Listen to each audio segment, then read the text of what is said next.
마음을 시원하게 은혜로 적시시는 말씀에 복보수. 안녕하세요. 말씀의 복보수의 김대광 목사입니다. 그리스도 예수 안에서 한 주간도 평안하셨습니까? 성도들의 행복의 기준은 하나님인 줄 믿습니다. 존 웨슬레는요, 죽기 전에 친구들에게 무엇보다도 더 좋은 일은 하나님께서 우리와 함께 하심이라 라고 몇 번이나 반복하여 말했다고 합니다. 하나님, 그리고 천국은요, 우리가 돈이나 명예, 우리의 생명보다도 더 귀하고 좋은 보물이 되겠지요. 그러기에 우리는 그 귀한 보물을 반드시 소유해야 할 것입니다. 이 보물을 소유할 때만이 진정한 참된 행복을 누릴 수 있기 때문이겠죠. 그러기 위해서 우리는 천국은 침노하는 자의 것이라 라고 성경이 말해주는 것처럼 우리가 건강한 믿음을 갖고 그 믿음에 부유한 자가 되어야 할 줄 믿습니다. 욕심은 다 나쁜 것이 아니죠. 우리가 천국에 대한 욕심, 올바른 믿음에 대한 욕심은 과해도 결코 지나치지 않을 줄 믿습니다. 오늘은 마태복음서 13장 47절에서부터 58절에 있는 말씀을 통하여 은혜를 나눠보고자 하는데요. 본격적인 은혜를 나누기에 앞서서 찬양 하나 듣고 오고자 합니다. 클래식 콰이어가 부릅니다. 이 믿음 더욱 굳세라. 예수님은 천국을 마치 바다에 치고 각종 물고기를 모는 그물과 같다라고 예수님은 비유로 말씀하셨습니다. 그러나 마태복음서 13장 48절에 있는 말씀에 보니까 그물이 가득함에 물가로 끌어내고 앉아서 좋은 것은 그릇에 담고요, 못된 것은 버렸다라고 말씀하고 있죠. 그러면서 세상 끝에도 이러하다라고 말씀하십니다. 천사들이 와서 의인 중에서 악인을 갈라내어 풀무불에 던져 넣을 것이다 라고 말씀하고 있죠. 그물에 걸린 물고기를 두 종류로 오늘 본문은 소개하고 있는데요. 좋은 것과 못된 것으로 구분하여 말씀하고 있습니다. 못된 것, 무가치한 것 또는 먹지 못할 것을 의미하고 있는데요. 이처럼 천국 복음은 많은 이들에 대한 초청이 있지만 그 가운데에서 좋은 물고기가 있고 못된 물고기, 무가치한 물고기가 있다라고 말씀하고 있죠. 이처럼 천국은 많은 이들에게 허락되어 있지만 그 복음을 받아들인 자들에게는 좋은 물고기의 영광이 있을 것이고요. 천국이 허락될 것이고요. 복음이 허락되었지만 복음을 받아들이지 않는 그들은 못된 것, 무가치한 것, 먹지 못할 물고기를 비유를 들어 말씀하신 것 같이 도리어 그것이 그 자신에게 저주가 될 수밖에 없음을 말씀하고 있습니다. 그러므로 마태복음서 13장 50절에 그 답을 말씀하죠. 풀무불에 던져 넣으리니 거기서 울며 이를 갈리라 라고 말씀하고 있죠. 그러면서 예수님은 제자들에게 말씀하십니다. 이 모든 것을 깨달았느냐 라고 말씀하셨고요. 대답하되 그러하오이다 라고 제자들은 답을 하고 있죠. 오늘 예수님은 그 천국 복음에 대한 사역으로서 예수님은 52절에 예수께서 이르시되 그러므로 천국의 제자된 서기관마다 마치 새 것과 옛 것을 그 곳간에서 내오는 집주인과 같으니라 라고 예수님 말씀하고 계시는데요. 제자된 서기관은요, 바리새인들의 율법 교사와는 다른 천국의 진리를 교육받고 훈련받은 제자로서요, 교사를 가리킬 텐데요. 예수님은 이러한 복음의 서기관들을 보낼 것이다 라고 말씀하고 계십니다. 새 것과 옛 것, 즉 다시 말해서 신약과 구약 또는 복음과 율법을 가리킬 텐데요. 이때 당시의 유대 종교 지도자들은요, 율법을 지나치게 문자적으로 해석해서 형식주의에 빠지는 어리석음을 범하였습니다. 이에 예수님께서는 율법의 근본 의미와 정신을 밝혀내고 있고요. 새롭게 해석함으로 사람들을 깨우쳐 주고자 하셨습니다. 그러므로 예수님은 그 제자들에게 천국의 제자된 서기관마다 마치 새 것과 옛 것을 그 곳간에서 내오는 집주인과 같다라고 말씀하시면서 이 제자들을 통해서 하실 사역을 말씀하고 계시죠.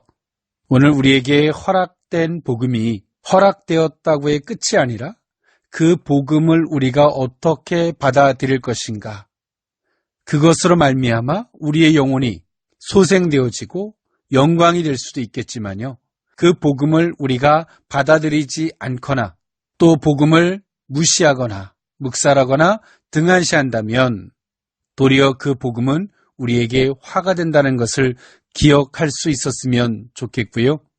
이때 당시의 종교 지도자들 또 서기관들이 율법의 형식주의에 빠져서 소경된 자가 소경을 인도하는 어리석음을 반복했다면 예수님은 제자들을 통하여 신약과 구약을 또 복음과 율법을 내올 수 있는 제자들의 역할과 같이 오늘 이 시대를 살아가는 그리스도의 제자된 우리를 통하여 하나님의 나라, 그 역사를 위하여 우리를 사용하시는 복된 은혜가 있을 수 있기를 원합니다. 그리고 예수님은 마태복음서 13장 53절에서 58절에 예수님은 이 비유의 말씀을 하시고 난 이후에 고향 나사렛의 배척을 소개해주고 있습니다. 예수님의 고향이기도 한 나사렛 주민들은요, 예수님의 육신적 면모만 보고요, 신적인 성품은 전혀 알지 못했습니다. 즉, 그분의 메시아 직분은 전혀 이해하지 못했죠. 나사렛에서의 목수였다는 과거의 경험적 사실만을 강조하고 있습니다. 이런 사실은요, 예수님을 메시아로 믿고 영접하는 일은 인간적 경험이나 이성을 초월하는 것으로 결코 혈육적으로나 인간적인 스스로의 노력으로 될 수 없음을 보여주고 있죠. 마태복음서 13장 53절에 예수님께서는요, 이 모든 비유를 마치신 후에 그곳을 떠나서 54절 고향으로 가셨습니다. 그리고 그들의 회당에서 가르치셨고요. 또 그들이 놀라 이르되 이 사람이 지혜와 이런 능력이 어디서 났느냐라고 그들은 신기하게 여겼습니다. 그도 그럴 것이요. 예수님에 대해서 어렸을 때부터 성장했던 예수님을 너무나 그 고향 사람들은 잘 알고 있었기 때문이겠죠. 55절에 보니까 이는 목수의 아들이 아니냐? 그 어머니는 마리아, 그 형제들은 야고보, 요셉, 시몬, 유다라 하지 않느냐라고 그들은 말하고 있습니다.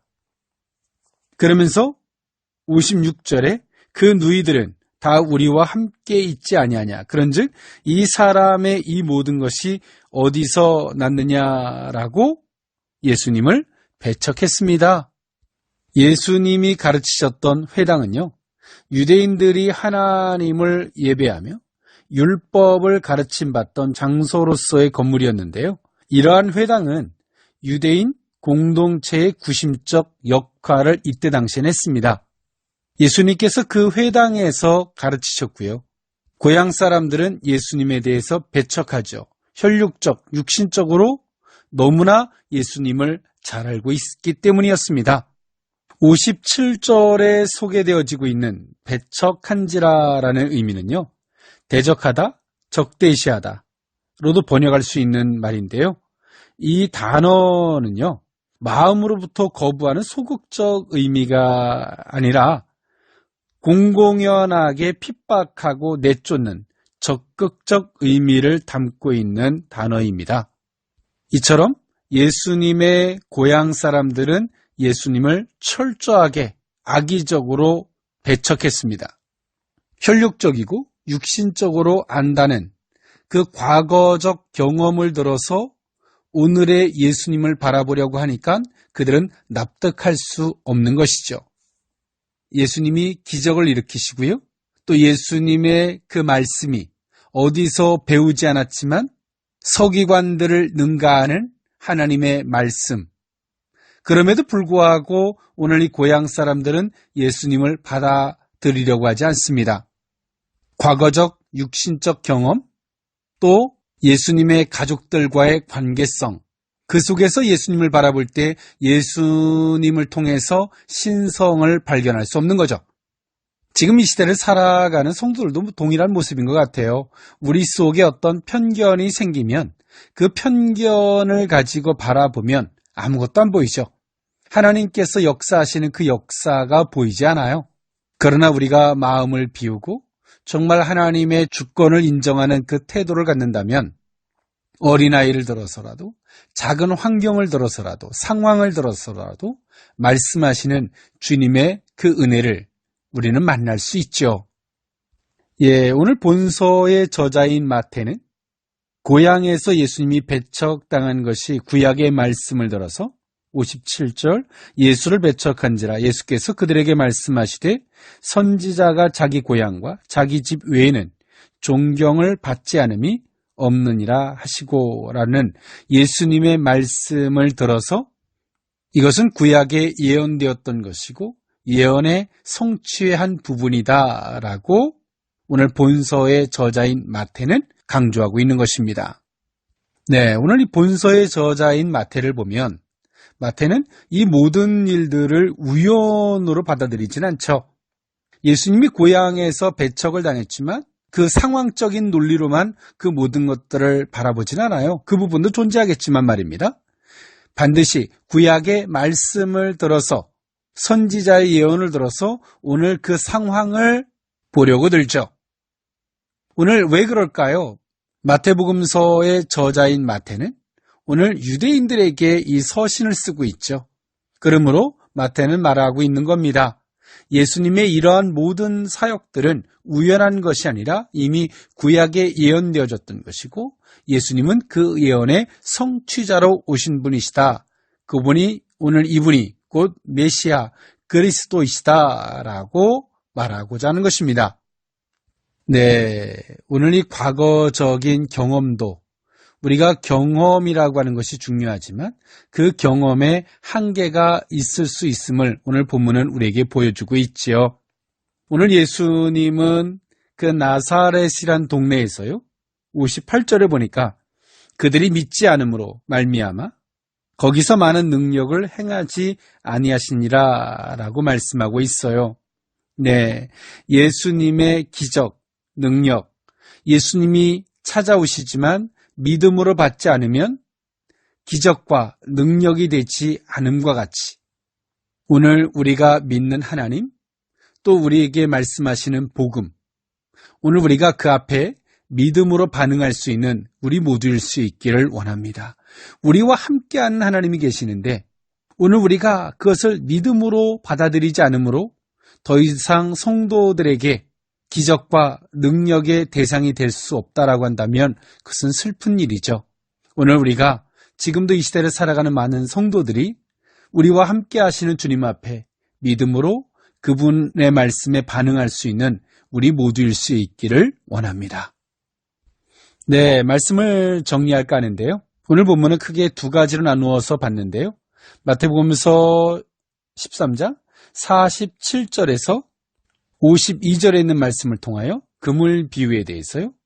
그리고 마태복음서 13장 53절에서 58절에 고향 나사렛 사람들의 배척 두 가지로 나누어 오늘 이 본문을 봤는데요.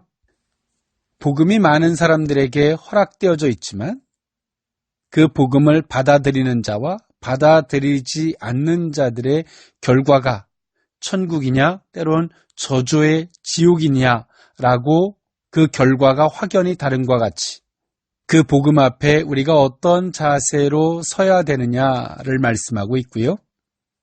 이때 당시에 종교 지도자들이 형식주의, 문자적으로 해석하여 맹인이 돼서 맹인을 인도하는, 소경을 인도하는 어리석은 길을 갔는데요.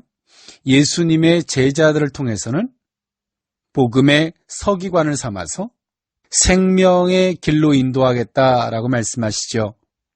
그리고 이 비슷한 맥락 속에서 고향 나사렛 사람들의 배척의 이 사건을 들어서 육신적으로 예수님을 알고 그 가족을 알고 혈육적 관계 안에서 예수님을 복음의 메시아 그리스도 또 신성으로 받아들일 수 없었던 나사렛 고향 사람들, 이것이 오늘 본문의 내용이었는데요.